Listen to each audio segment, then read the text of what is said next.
اگر شیرخوار بچے کو دانت نکالنے میں تکلیف ہو تو تھوڑی سی ہلدی انگلی پر لگائیں اور اسے بچے کے مسوڑوں پر مل دیں۔ تکلیف کم ہوگی اور دانت آسانی سے نکلیں گے۔ لیموں کے عرق کو رات سونے سے پہلے اچھی طرح چہرے، ہاتھوں اور پاؤں پر لگانے سے مچھر نہیں کاٹتے اور ملیریا سے بھی محفوظ رہیں گے اور جلد بھی صاف اور شفاف ہو جائے گی۔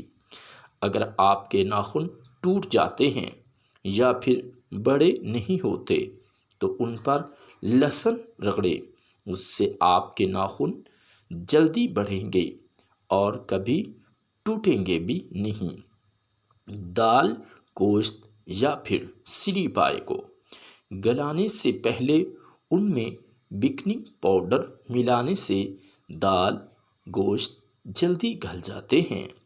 اگر نکسیر پھوٹ پڑے اور بند نہ ہو تو سرکہ میں روئی بھگو کر سونگھ لیں، خون آنا بند ہو جائے گا۔ سر کے اوپر ٹھنڈا پانی ڈالنے سے بھی خون عموماً رک جاتا ہے۔ انار کھانے سے یا اس کا جوس بنا کر پینے سے خون بڑھتا ہے اور رنگت نکھر جاتی ہے۔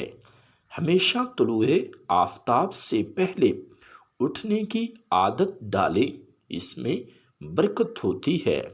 مغز نار جیل تازہ چھیل کر سفید شکر کے ساتھ کھانے سے مردانہ کمزوری دور ہوتی ہے اور منی بڑھتی ہے۔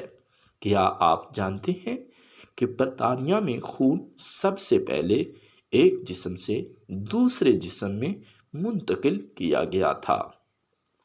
انسانی جسم کا سب سے طاقتور عضو دل ہے۔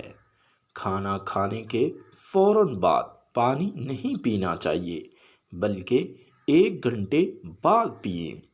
رات کو عشاء کی نماز پڑھنے کے فوراً بعد سونے سے صبح آنکھ جلدی کھلتی ہے۔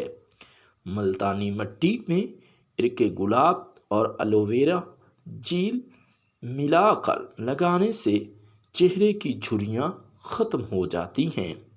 حکیم لقمان نے فرمایا، میں نے زندگی کے 300 سال مختلف دوائیوں سے لوگوں کا علاج کیا، مگر اس طویل ترین تجربے کے بعد میں نے سیکھا کہ انسان کے لیے سب سے بہترین دوا محبت اور عزت ہے۔ کسی نے پوچھا، اگر وہ اثر نہ کرے تو؟ آپ مسکرائے اور بولے، دوا کی مقدار بڑھا دیں۔